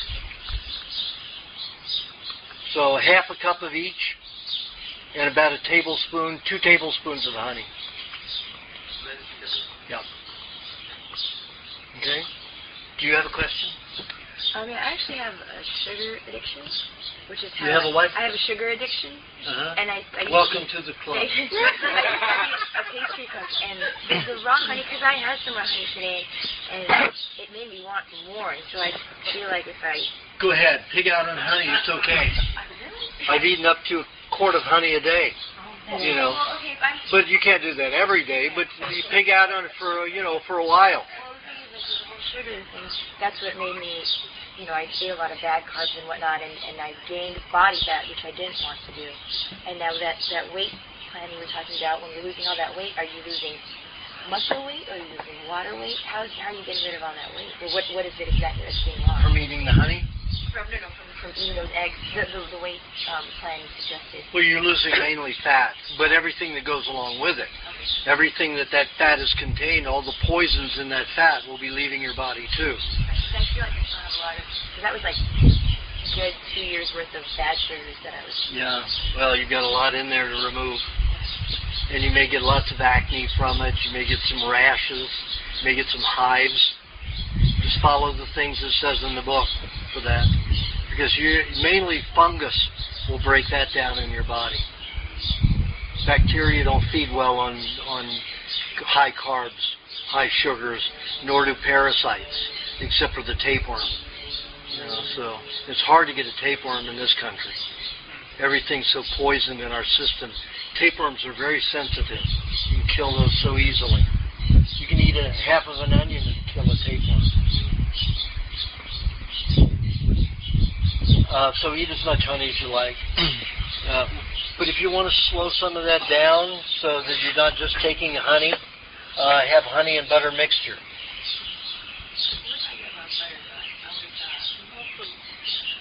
You get a whole food. Yeah. Rawsome, you get a better quality of rawsome. Do you know what rawsome is? No, you won't find it anywhere. 665 Rose near Lincoln. Yeah. 655 Rose Avenue. 665 Rose Avenue. Only on Wednesdays. Wednesdays and Saturdays. You mix the honey and butter for my nerve pain. How long a process is that? Few minutes. I mean, for weeks. Oh, to have honey and butter? For the pain. Until it stops. Until the pain stops. That could be, with that condition already that old, a year and a half.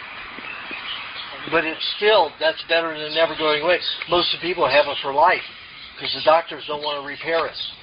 Pharmaceutical houses don't want to repair it. How often do you eat the honey and butter? Often as you have pain. As often as you feel you need relief from pain. Do you have a question? I'm going to get to you. So I had the consultation yesterday. You said my weight was perfect, but actually I'm probably 60 pounds heavier than I want to be. And like I played basketball this morning, like a bull in a china shop. And I want. You're a big guy. I mean, I feel best at probably about 190 pounds, and I'm 270 right now. I mean, but. And how tall are you? You're what? 6'2". I'm 5'7" and 3/4", and I'm 182 pounds, and he wants to be 190. Does that make sense?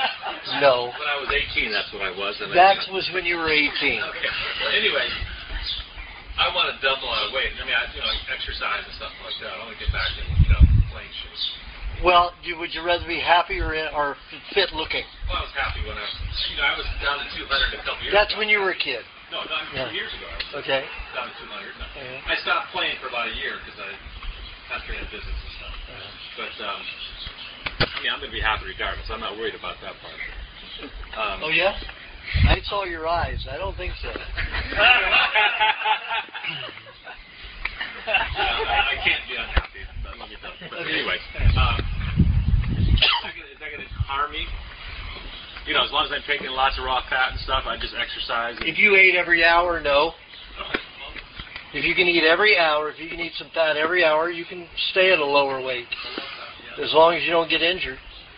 If you get injured, then you're in trouble. Is there any kind of, it's like when I got injured here, I was up to 192 pounds.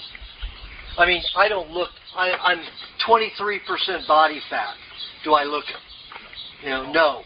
Because fat molecules, when they're not cooked, are very small, very fine, and very concentrated. When you cook a fat, it swells 10 to 50 times its normal size. So I've had nothing but raw fat since 1972. So the fats in my body are all small. So I can be fat but not look it. They say that an athlete, male athlete, should be 7 to 10% body fat. I'm 23% body fat. It's 3 times what I'm supposed to. If you look at 7%. Well, I think I'm about 45 right now. You're probably 32, 33%.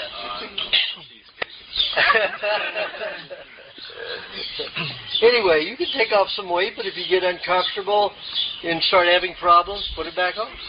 Regain it. I mean, it's like there's no problem with exercising too much anything when you're on this diet. So. Well, this diet isn't. It's a miracle, but it isn't magical. Yeah, so you still have to be reasonable. I can't exercise too much as long as I keep my fitness.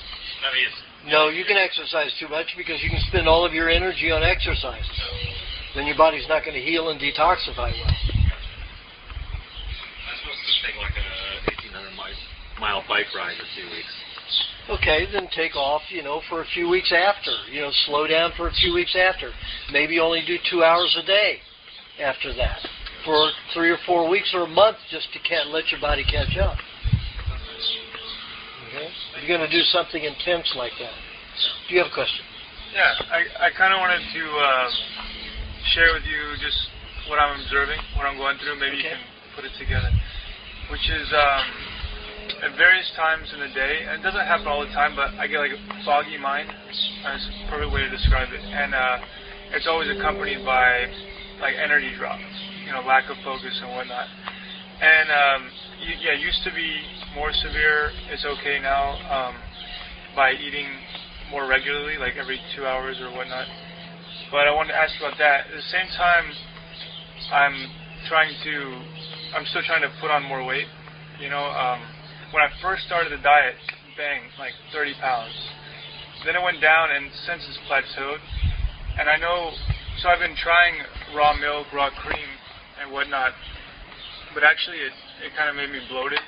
So I stopped it. Bloating went away, but the weight is still plateaued. And I don't know, how to kick that up. And I don't know if those things are related, but... Okay, just like I told her.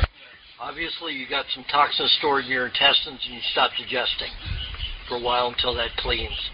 So maybe 2, 3, 4 days of the month, you do nothing but eggs.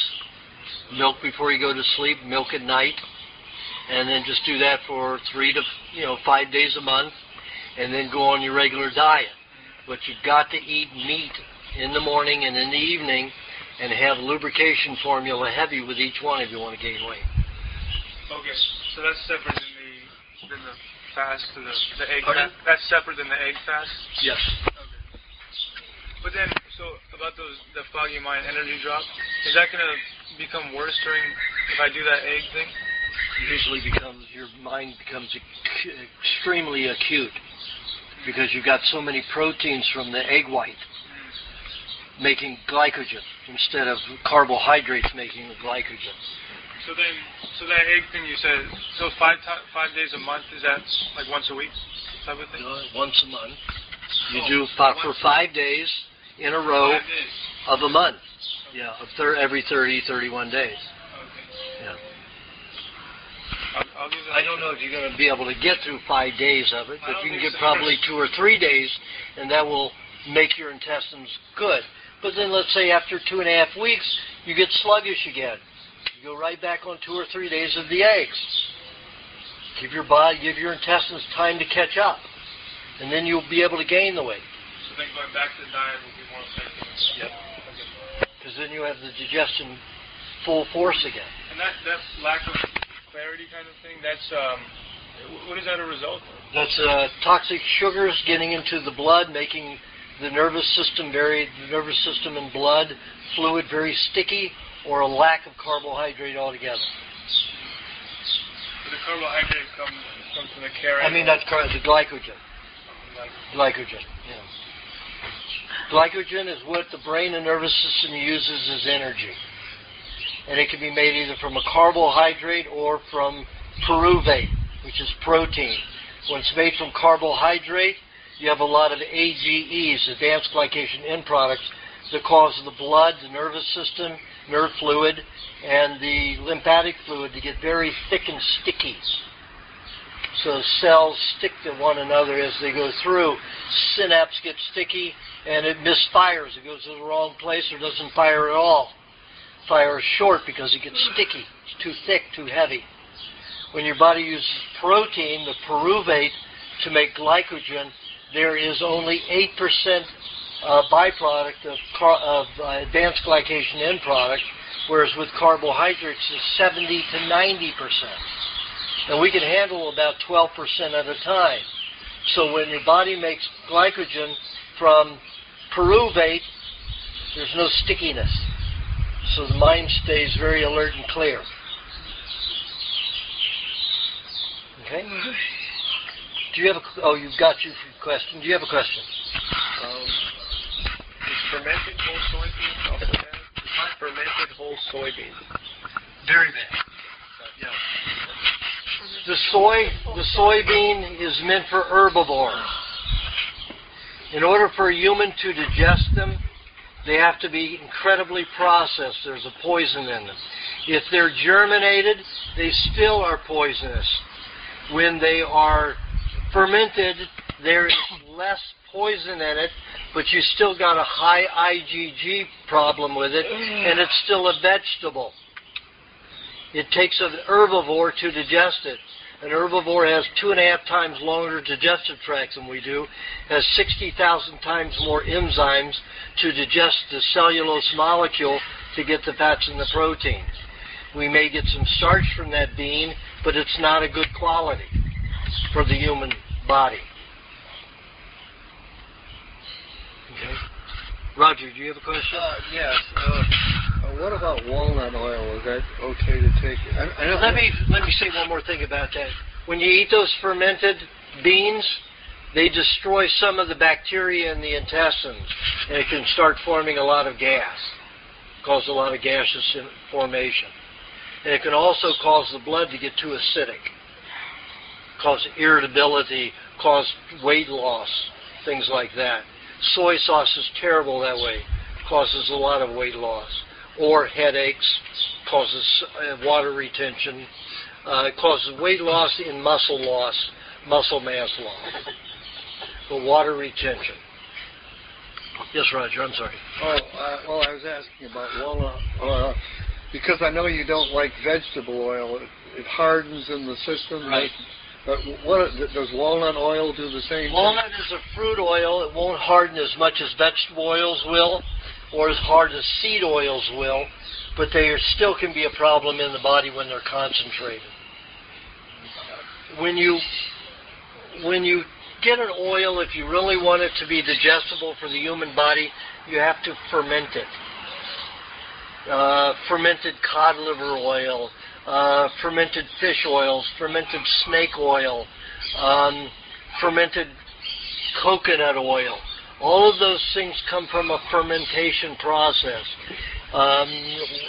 Seal oil. And it's very easy to ferment it. All you do is take the seal meat and the blubber, and you put it in a jar, or the snake.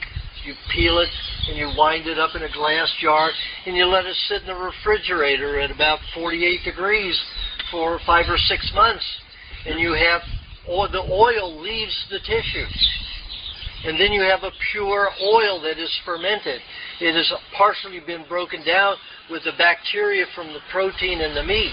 It doesn't taste good, and it doesn't smell good, but it's certainly good for you. An oil that's a walnut oil that's just pressed has no fermentation value to it. If you ferment the walnut first and then press it, yes, you will get a good oil, but no, it won't taste good. Because once you ferment, that kind of oil won't taste good. The only oil that tastes good after and during fermentation is coconut.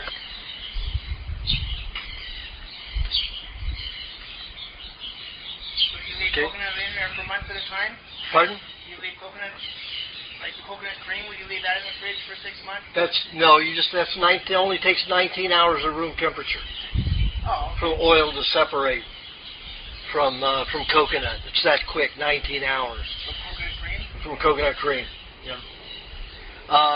And that's the process in the Philippines and Thailand where we get ours. We're just getting Thailand right now from some friends of mine that make it. And it's a 19-hour process, and I've sat there and watched them do it. And it's a delicate process, and you have to have certain kinds. You've got these glass vats that are made, and they go up in funnel like this, and then they've got a glass decanter on it that allows because the oil goes to the bottom, so they have to drain the oil off of the bottom, and then they have to do it again to make sure it's completely pure, so it doesn't start fermenting in any way. More fermentation, because then if it goes into the jar and ferments, it's illegal in this country. FDA says there can be no gaseous fermentation growing in a product. So they usually cook the hell out of everything, so nothing's alive and nothing's growing. But you could make that yourself in the fridge. Just put it in the fridge if you make your own coconut cream? No, the coconut oil? Yeah. Coconut oil, don't put it in the fridge. It'll never separate. Oh, just leave it out. You have to leave it. With coconut oil, to get coconut oil or coconut cream, it has to be room temperature. You know, coconut cream in the refrigerator never separate, or rarely separate. When it does, it gets very slimy. You have to eat both? Pardon? Okay to eat both? Oil and cream? Well, oil, again, is just, it only has the oil-soluble vitamin. And most of these vitamins are in the other part, the water-soluble vitamins and enzymes. That's why I like coconut cream. I don't like coconut oil, unless it's for a medicinal process. you eat the whole coconut cream. All of it. That's what I'm saying, yeah. You're eating the coconut cream. That's what I do. I don't have coconut oil unless there's a problem. If people want to detox some old oils in their body and old toxins, then eat coconut oil. Maybe a tablespoon a day, or a tablespoon of olive oil a day, or flax oil, but only as medicine.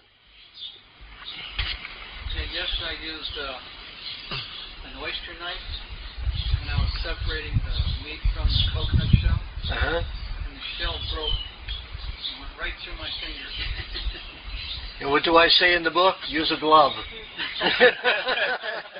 Anytime you're using an oyster knife and you're shucking something, use a knife. Use a glove. A leather glove. That's why. Okay, we got around to everyone except Kathy. Oh, okay, now I was on this weight loss. I'm losing the weight. Now, once I go down the required amount of weight, would I be going, stabilizing the weight, or just gaining it up again, or what would my diet be after I reach 20 Well, it's summertime. If you take it off while we're still in the summertime, you just go into weight maintenance. Then when it starts getting cold, then start gaining weight again. What would the weight maintenance be? Well, so your regular diet, just with less fat. Weight. Before you go on the weight, you're on the weight loss right now, okay? What did you do before you went on the weight loss? That's what you do when you go on the weight maintenance. I don't know. It phased me out. I forgot now, in a way. Well, I'll have to talk to you. You'll be around. Then just call me at that time, and I'll give you another diet. Yeah, that's good. Okay? I haven't done my question. My mother's because I thought I didn't answer it. Oh, okay. I thought I didn't. Okay. What time is it?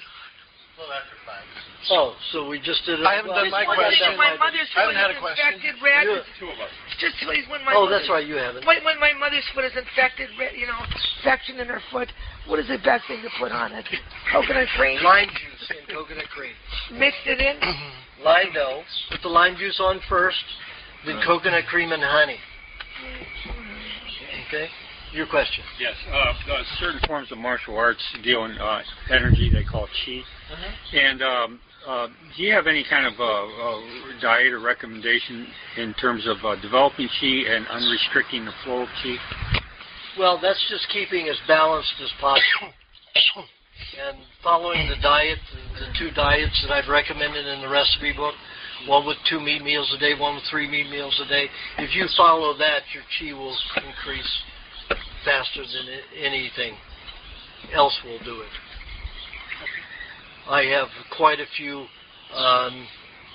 martial artist masters on the diet, and let me tell you, where they went in 2 years, it took them 20 years to achieve what they achieved in 2 years on the diet.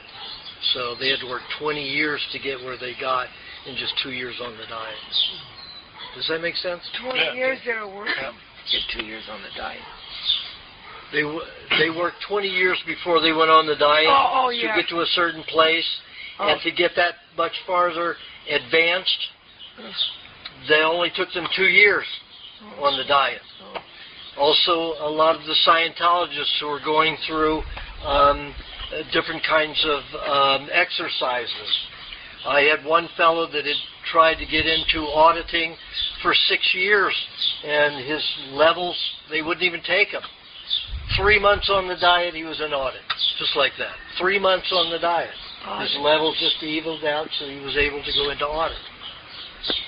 Auditing, you mean counting numbers? No. If you don't know anything about Scientology, don't even think about it. It's a counseling. Yeah, his metabolism was so off, so low. Right. Couldn't do anything. Yes. Oh, me? Yeah. I've been buying my honey from a guy at a farmer's market. Wait a minute, I don't answer anybody who's got boobalas on her. What? Boobalas? Oh, it's a restaurant?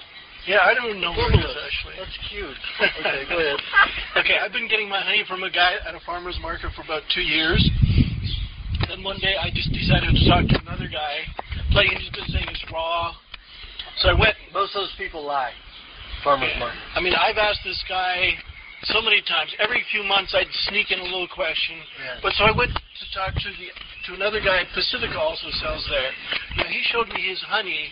And he says, this honey over here, I heat with lamps to 100 degrees, so it's easy to bottle. This honey over here, I charge you 10.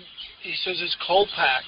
Now the honey over here that he heated looked like the guy's honey that I had been buying it from. Yep. It was perfectly clear. Yep. So my question really is can you tell by looking at it the fact that it's got crystals? No, or? I can taste it'll burn my throat and tongue. But Honey Pacifica I've been working with for 26 years. Mm-hmm. They cold pack.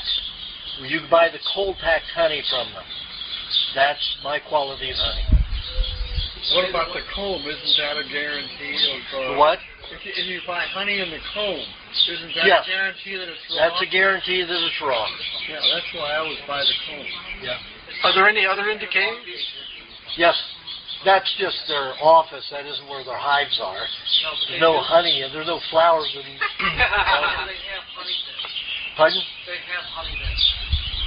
Yeah, but their main hives are all up around in the deserts. Is there any other way that you can tell, kind of like, because like sometimes you're out and around and you know what I mean, like traveling across and you want to buy some honey? There are certain honeys that are on my product list. Okay. Y&S, you can usually find a truly raw honey somewhere if you know the brands that are.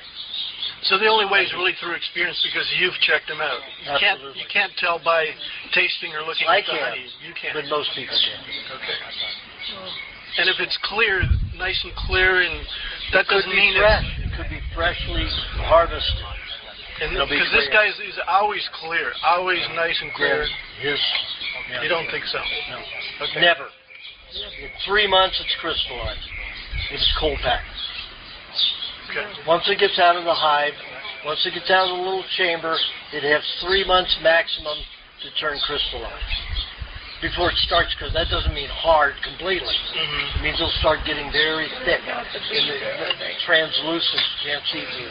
Are the bees doing much better now? Because they said the collapsed colony, you know. Well, the bee hive destruction was not in any organic hives. They were only in the heavily processed hives.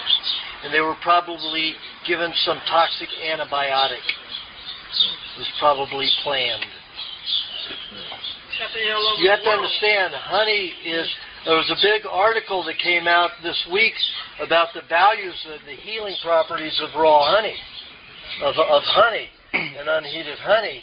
And that was in a big, New York Times.